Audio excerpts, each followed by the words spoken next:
আসসালামু আলাইকুম।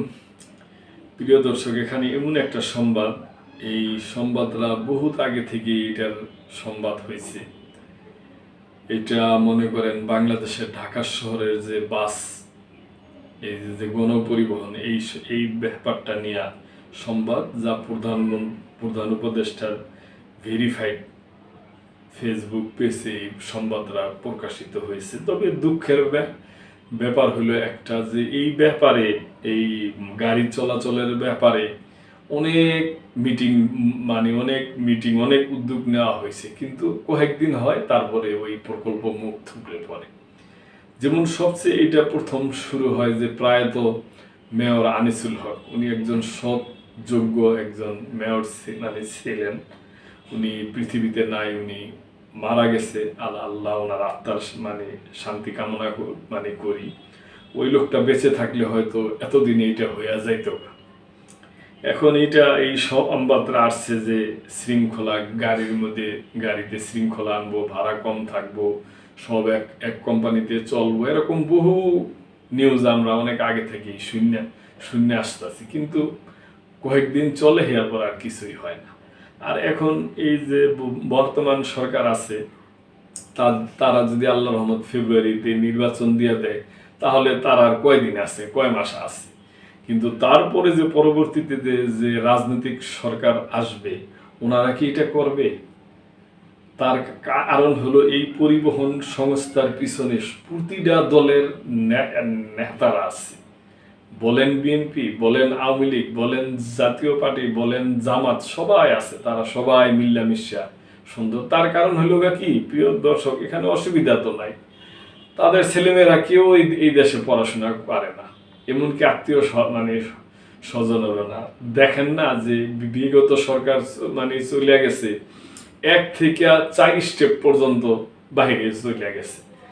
তাদের মনে করেন ভিসা নেওয়া আছে, নেওয়া আছে, বিভিন্ন ভালো দেশে আছে, টাকা আছে, পয়সা আছে। এখন কষ্টটা হইলো, প্রিয় দর্শক, আমাদের, বিশেষ করে যারা মেয়েরা আছে, নারীরা আছে, তারা যে বাসে কি কষ্ট করে, প্রিয় দর্শক। এই বাসে উঠা চাপা চাপি, এদিক থেকে ধাক্কা দেওয়া, ওদিক থেকে এই দেওয়া, কোনো বসতে পারে না, এই করতে পারে না, কত যে কষ্ট। একটা দেশ 55 বছর হইল যে তার কোডান স্বাধীন হয়ে গেছে, এখনো সেই দেশের গণপরিবহন ব্যবস্থা ভালো না। এই ব্যাপারে ইলিয়াস কাঞ্চন সাহেব কত আন্দোলন করতেছে, অথচ কই, যেই লাভ সেই কতই। তবে আমরা আশা করবো যে, প্রিয় দর্শক, যেহেতু প্রধান উপদেষ্টা এই ব্যাপারে উদ্যোগী হয়েছেন, এখন আশায় আমরা বুক বাইদা রইলাম। যদি কাজ হয় তাহলে ভালো। শৃঙ্খলায় ফিরছে ঢাকার বাস, সব চলবে একক ব্যবস্থাপনায়, কমবে ভাড়া নিয়ে প্রতারণা। রাজধানী ঢাকায় গণপরিবহনে শীঘ্রই শৃঙ্খলা ফিরবে বলে আশ্বাস দিয়েছে সরকার। অন্তর্বর্তী সরকারের প্রধান উপদেষ্টার ভেরিফাইড ফেসবুক পেজে গত মঙ্গলবার মধ্যরাতে এক পোস্টে বলা হয়, রাজধানীর ঢাকায় চলাচলকারী বাসগুলো শীঘ্রই একক ব্যবস্থার অধীনে চলবে।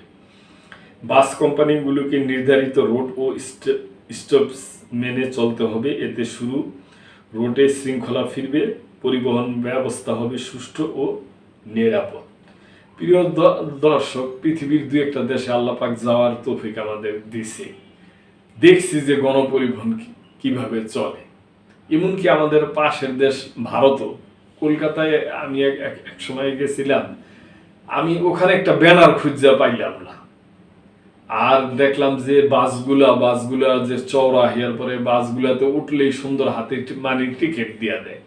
আর আমাদের দেশে উঠলে আপনার থেকে ভাড়া নিয়ে নিব, একটু পরে বলবো যে ভাই ভাড়া দেন, অথচ একবার কোনো নিয়ে গেছে। এরকম আমি অনেকেরই বলি যে ভাই টিকিট দেন, কিন্তু তারা টিকিট দিব না। এই যে নৈরাজ্য, এগুলার কতদিন প্রিয় দর্শক।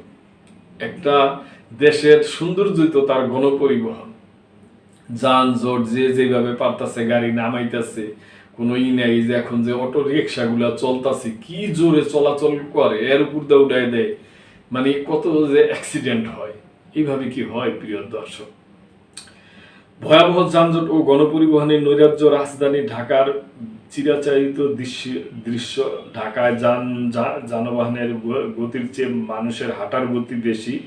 গবেষণায় দেখা গেছে ঢাকায় 2007 সালে 1 ঘন্টায় একটি গাড়ি 21 কিলোমিটার যেতে পারত।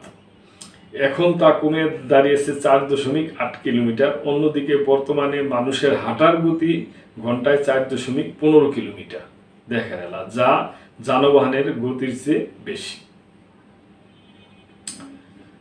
প্রধান উপদেষ্টার পোস্টে বলা হয়, দীর্ঘদিন ধরে ঢাকার বাস পরিবহন খাত নিয়ন্ত্রণহীনভাবে পরিচালিত হয়ে আসছে। ফলে প্রতিদিন যাত্রীরা যানজট, দুর্ঘটনা, ভাড়ায় প্রতারণা ও নানা ভোগান্তির শিকার হচ্ছে। তুলনামূলকভাবে তরুণ ও শারীরিকভাবে সক্ষম যাত্রীরা কোনো মতে বাসে উঠতে পারলেও নারী ও শিশু প্রবীণদের জন্য ভ্রমণ দাঁড়িয়েছে অত্যন্ত কষ্টকর। এটা একদম 100% সত্য কথা, যে নারীদের জন্য খুবই কষ্টকর একটা ব্যাপার। 2022 সালের 13 অক্টোবর ঘাটাচর থেকে নারায়ণগঞ্জের পাগলা ও ঘাটাচর থেকে রাজধানীর উত্তরায় 22 নম্বর রোডে আরেকটি সেবা চালু করে। এসব বিআরটিসির 40টি দ্বিতল বাস সহ বিভিন্ন বেসরকারি কোম্পানির 1.5 শতাধিক বাস যাত্রী পরিবহন করত। গত বছরের 5 আগস্ট আওয়ামী লীগ সরকারের পতনের পর আগের সেবাগুলো বন্ধ হয়ে যায়। বর্তমান বাস রুট রেশনালাইজেশন কমিটি চলতি বছরের 25 ফেব্রুয়ারি নতুন করে উদ্যোগ নিল, আর চালু হয়নি। এই যে দেখেন দর্শক, আমি শুরুতেই যেটা বললাম, যেরকম উদ্যোগ নেয়, আলাপ আলোচনা হয়, মিটিং চলে, চা বিস্কিট খায়, হয় বিভিন্ন টিভি বিভিন্ন মিডিয়াগুলা যায়, হেয়ার পরে আস্তে আস্তে মুখ থুবড়ে পড়ে। আর যে আমাদের দেশে যে মিডিয়াগুলো আছে, এরাও এগুলা উদ্যোগী করে, আর পরে প্রশ্ন করে না যে আপনারা যে বললেন যে বিভিন্ন কোম্পানির বাস চলবে, হবে, ওইটার কদ্দূর হইলো, ওইটার কি করবেন, এই ধরনের কোনো প্রশ্নই আর করে না, এইভাবেই চলে। তো যাক, আমরা আশায় বুক বেঁধে রইলাম, যেহেতু প্রধান উপদেষ্টা এই ব্যাপারে নজর দিয়েছেন। আশা করি এবং দোয়া করি যে হয়তো ভালো কিছুই হইব। প্রিয় দর্শক, এই ব্যাপারে আপনাদের কিছু বলার থাকলে অবশ্যই আপনারা কমেন্ট করবেন। আমি তো অত বিজ্ঞ বিশেষজ্ঞ না, আর আমি কোনো দলও করি না, কোনো কারো সাপোর্টও না, কোনো কারো বিরোধীও না, করি না।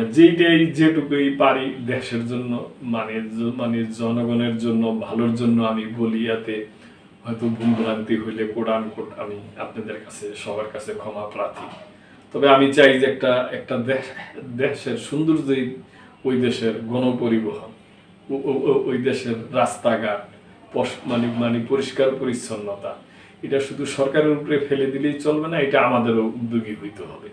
তো প্রিয় দর্শক, ভালো থাকবেন। আজকে এই পর্যন্তই। আল্লাহ হাফেজ।